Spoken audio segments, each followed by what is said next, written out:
Kraken. What's the meaning of adding an NHL team to what you're doing right now? I think that Seattle and sports are synonymous. We are a city that loves our sports teams. And really, it brings people together. It brings community. We root for one common purpose, one goal, to get the W. We are some of the best fans in the entire world. I believe the best. And the Kraken being here in Seattle is a huge moment for the city. To team up and to become part of the ownership group is a dream come true. So Sounders, Kraken, it's all Seattle, and it's just a phenomenal opportunity. How did this all come together? I started talking to Todd and Tim Lywicki, a long time ago. And at first it was just kind of an idea, was a random email, is there any interest, with some lunches, some conversation, and as time progressed, it slowly evolved, and there was obviously a lot of hoops and some, paperwork to get through, but, here we are. Victor, what's the appeal of a guy like Macklemore? Yeah, we weren't on the lookout for additional investors. Obviously our investor group led by David Bonderman and Samantha Holloway, world-class group of people. But this made a lot of sense. These two gentlemen here, Macklemore and Marshawn, they love this city. They care so much about the people here. They have a passion for hockey. They want to give back. And they want to engage with our fans and as we grow this game and this team, and being here from the beginning. And it's super exciting. How do you see this evolving? Obviously, it sounds like you're going to be doing some of the programming or producing the in-game music. I mean, what does this look like? I think it's an open slate right now, but there's been conversations. I think that anything that I get involved with, I give it 100%, and it's exciting to think of kind of the blank canvas that it is. I mean, we're finishing up our first season. There's so much room to just grow. I mean, this space is brand new. We have really, we have years ahead, and it's like, how do we, as Victor said, grow the game and then also utilize the space? I think that one thing that I've had conversations about is how do we bring in local artists and bring in people from the community, really make it something where it's not just about the sports, but it's also about culture, it's about music, it's about diversity, and making sure that we occupy the space, thinking about those key ingredients. What are some of the things that you've seen the Kraken organization do in terms of branding, messaging, from the ground up that you've liked?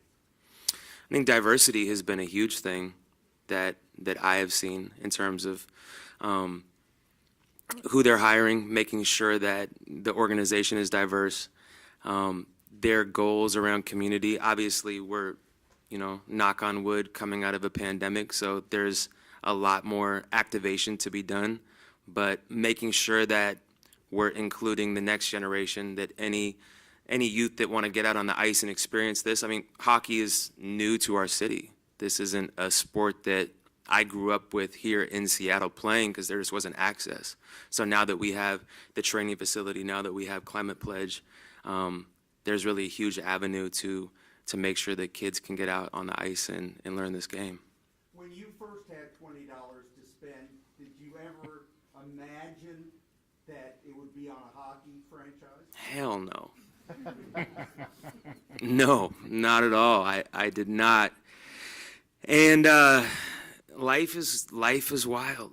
Life is wild. I can't believe that I'm sitting up here, that you fast forward or you rewind back to 2010, 11, before anything really popped off, and thinking about my relationship with Marshawn and how that's grown over the years, and the Seahawks winning a ring and us having our breakout year. I'm looking forward to the future in terms of this organization and what we can do. We saw you in full gear this morning. Was that your first time sitting up in full hockey gear? That was a couple weeks ago, but yes, that was my first time. Naturally, gifted on the ice, I would say. No, it was a lot of fun. You know, I've only ice skated at you know, around Christmas time. It's usually holding one of my children, trying not to fall. So to be completely suited up, it was fun. I definitely got the appeal. Pretty good. I wasn't, you know. I mean, I had fun, and I'm gonna get better. Let's put it that way. What's your jersey mean? What's that? Tell me about your jersey. Oh, Goose McGee. That was our vintage mall.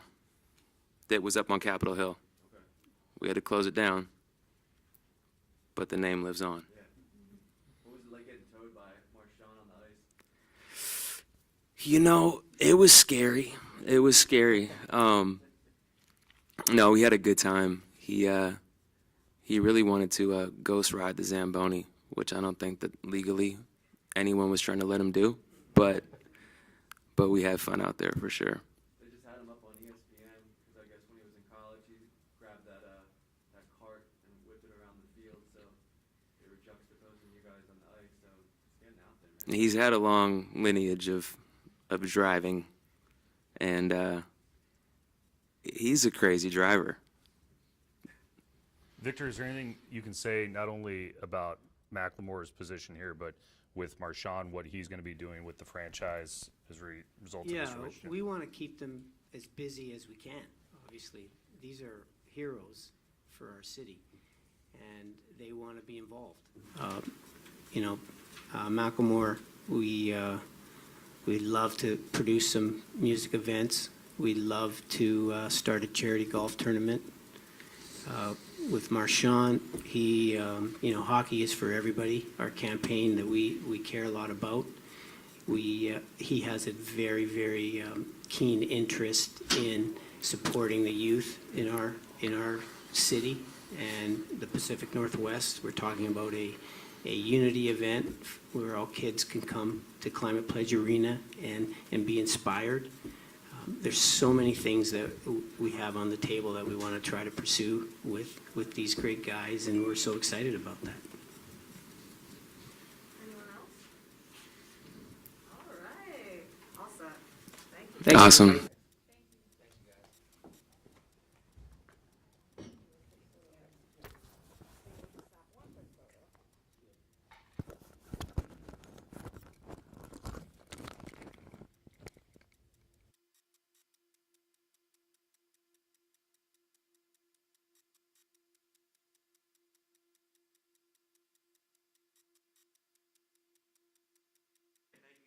Coach J. Paxton will